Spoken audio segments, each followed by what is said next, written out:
Doctor صاحب میں اس پہ آؤں گا ذرا، جس آیت کا میں نے حوالہ دیا، معراج کا جو پورا واقعہ ہے، معراج، اسرا اور معراج جسے ہم کہتے ہیں، اس کا ایک ذکر تو سورہ اسرا کے اندر پہلی آیت میں، اور ایک سورہ نجم میں بھی اس کا کچھ ایک ٹکڑا ہمیں ملتا ہے۔ یہ جو سورہ اسرا کی جو میں نے آیت ابھی تلاوت کی تھی، اس میں اللہ تعالیٰ فرماتا ہے کہ تاکہ اپنے بندے کو اپنی نشانیوں میں سے کچھ نشانیاں دکھائے، یعنی وہ حکمت اللہ تعالیٰ بتا رہا ہے۔ میں چاہوں گا ذرا اس کو واضح کیجئے گا اور اس پہ تبصرہ فرمائیے گا۔ بسم اللہ الرحمن الرحیم، نحمدہ و نصلی علی رسول الکریم۔ واقعہ اسرا و معراج جو ہے یہ جناب نبی کریم صلی اللہ علیہ وسلم کے خصائص میں سے، آپ کی خصوصیات میں سے ہے کہ بالکل ایک منفرد واقعہ اور منفرد چیز آپ کے ساتھ ہوئی، اور جس طرح بھی مفتی صاحب نے یہ فرمایا کہ یہ جسم کے ساتھ ہوئی، تو اس کی کیا حکمت اور کیا چیزیں اللہ پاک دکھانا چاہ رہے تھے۔ تو رسول کریم صلی اللہ علیہ وسلم جو فرماتے ہیں وہ یہ کہ میں حتیم کے پاس آرام کر رہا تھا، جو روایت میں آتا ہے حضرت ام ہانی رضی اللہ تعالیٰ عنہ، ان کے گھر پہ آپ استراحت فرماتے کہ اتنے میں فرمایا کہ آنے والا ایک آیا اور اس نے مجھے کہا کہ چلیے سوار ہو جائیے سواری پر، اور وہ پھر وہاں بیت اللہ کے پاس لے کے گئے، اور شق صدر کا واقعہ بھی اس دوران ہوا کہ آپ کا سینہ تھرا، فرماتے کہ مجھے ہنسلی سے لے کے ناف تک میرا وہ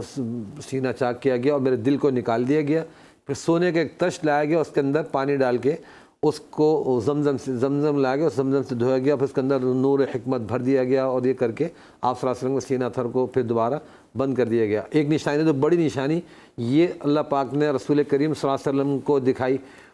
پھر جب یہاں سے آپ سفر پہ سوار ہو گئے تو آپ نے فرمایا کہ ایک ایسی سواری لائی گئی، اس سواری پہ مجھے سوار کیا گیا۔ اچھا، یہ سواری ایسی تھی جو روایت میں آتا ہے کہ یہ کبھی بھی کسی اور ہستی کے استعمال میں نہیں آئی۔ جنت سے حضرت جبریل علیہ السلام کو جب اللہ تعالیٰ نے بھیجا تو حکم فرمایا کہ جنت کی سواری لے کے جائیں، اور اس طرح حضرت محمد مصطفیٰ صلی اللہ علیہ وسلم کے لیے فرمایا کہ ان کو سوار کر کے لائیں۔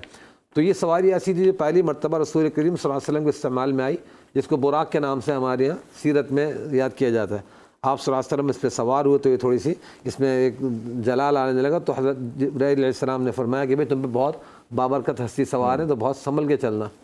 تو یہاں سے جب آپ کا سفر شروع ہوتا ہے تو اس سفر کے دوران آپ نے مختلف نشانیاں جو پیدر پہ دیکھتے گئے، تو اس کا جو مختصر میں ذکر کروں کہ ایک جگہ کوئی بڑھیا اس نے اپنی طرف متوجہ کرنے کی کوشش کی، سلام نہیں بلکہ متوجہ کیا اپنی طرف، بلایا، آپ بڑھنے لگے تو حضرت جبریل نے کہا آپ اس کی طرف التفات مت کیجیے، چھوڑ دیجیے۔ بعد میں بتایا کہ وہ دنیا ہے، اور دنیا کی مثال کی طرح کہ جس طرح یہ بڑھیا عورت اس کی زندگی میں کچھ دن باقی ہیں تو دنیا بھی اسی طرح فانی ہونے والی ہے۔ اسی طرح حضرت ابراہیم خلیل اللہ کے بارے میں آیا کہ وہ سلام کیا تو فرمایا کہ وہ تھے، اور یہ بھی آپ صلی اللہ علیہ وسلم نے فرمایا کہ بھئی میں نے ایک جگہ گزرتے ہوئے دیکھا کہ وہاں پہ حضرت موسیٰ علیہ السلام جو قبر کے اندر اپنے نماز پڑھ رہے ہیں۔ ایک جگہ آپ نے فرمایا میں نے دیکھا کہ عرفات سے وہ احرام پہن کے گزر رہے ہیں۔ یہ ساری چیزیں اللہ پاک نشانی ان کو مختلف آپ صلی اللہ علیہ وسلم کو دکھا رہے ہیں،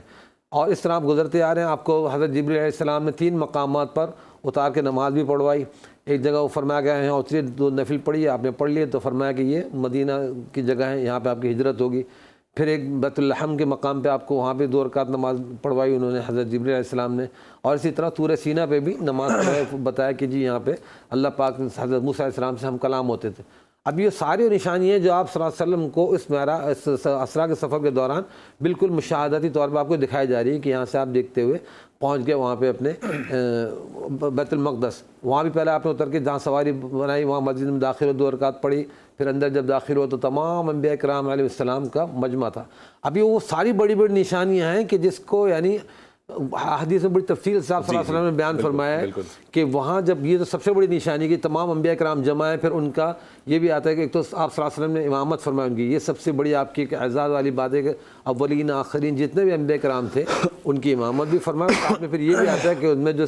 بڑے اولین انبیاء کرام تھے، جلیل القدر حضرت ابراہیم خلیل اللہ، حضرت موسیٰ کلیم اللہ، حضرت عیسیٰ روح اللہ وغیرہ، ان سب نے وہاں مختصر خطاب بھی فرمائے، اور سب نے اپنے اپنے بارے میں جو اعزازات اللہ تعالیٰ نے دیے تھے کہ اللہ نے مجھے خلیل بنایا، حضرت موسیٰ نے فرمایا کہ اللہ نے مجھے کلیم بنایا، حضرت عیسیٰ نے فرمایا کہ اللہ تعالیٰ نے مجھے معجزے دیے کہ میں بینے کو بینا کر دیتا تھا، اس کے سر پہ ہاتھ پھیرتا تھا۔ یہ اس طرح کے سب نے خطابات فرمائے۔ پھر جناب نبی کریم صلی اللہ علیہ وسلم نے آخر میں خطاب فرمایا، اپنی خصوصیات بیان فرمائی کہ مجھے شفیع المذنبین، رحمۃ للعالمین، اور یہ سارے مقامات سے اللہ پاک نے نوازا ہے۔ تو میں سمجھتا ہوں کہ یہ بڑی بڑی نشانی ہے جن کو آپ صلی اللہ علیہ وسلم نے اپنی آنکھوں سے دیکھا اور امت کو پہنچائی ہم تک۔ ٹھیک ہے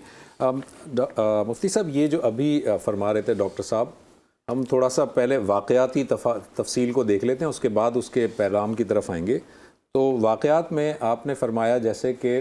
یہ جو سواری پیش کی گئی جس کو ہم براق کہتے ہیں، حضرت جبرائیل نے فرمایا کہ بھائی اس سے پہلے کبھی ان پہ کوئی سوار نہیں ہوا. ہم تاریخ میں جب دیکھتے ہیں تو ہم دیکھتے ہیں دیگر بہت سارے انبیاء کے لیے بھی براق کی سواری موجود تھی. حضرت ابراہیم علیہ السلام کے بارے میں بھی آتا ہے. تو ذرا میں چاہوں گا اس کی بھی وضاحت کیجیے گا. دوسرا ایک بہت امپورٹنٹ نقطے کی طرف ڈاکٹر صاحب نے اشارہ کیا کہ جب وہ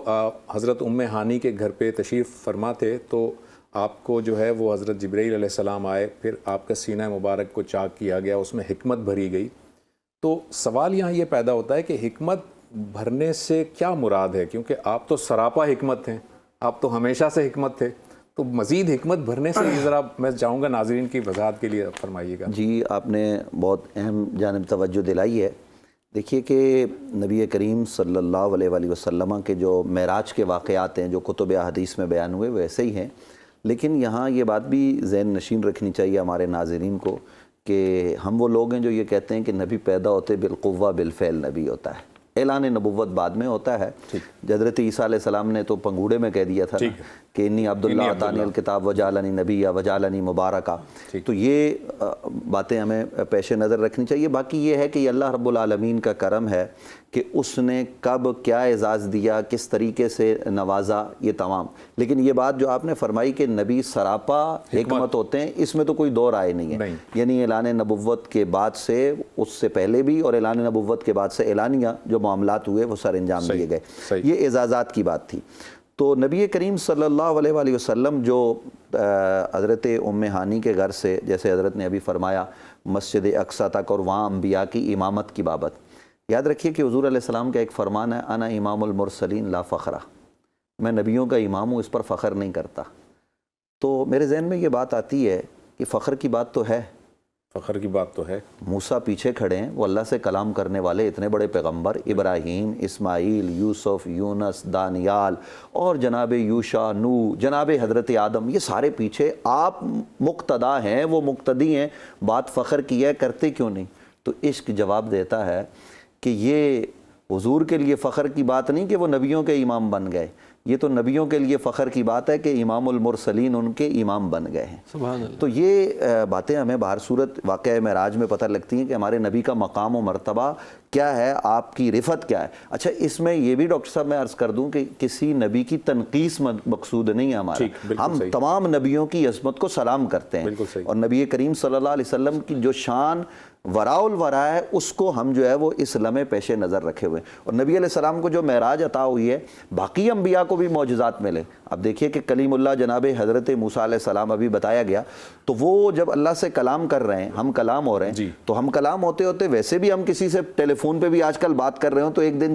دل چاہتا ہے کہ اس آدمی کو بالمشافہ بھی دیکھیں. تو اب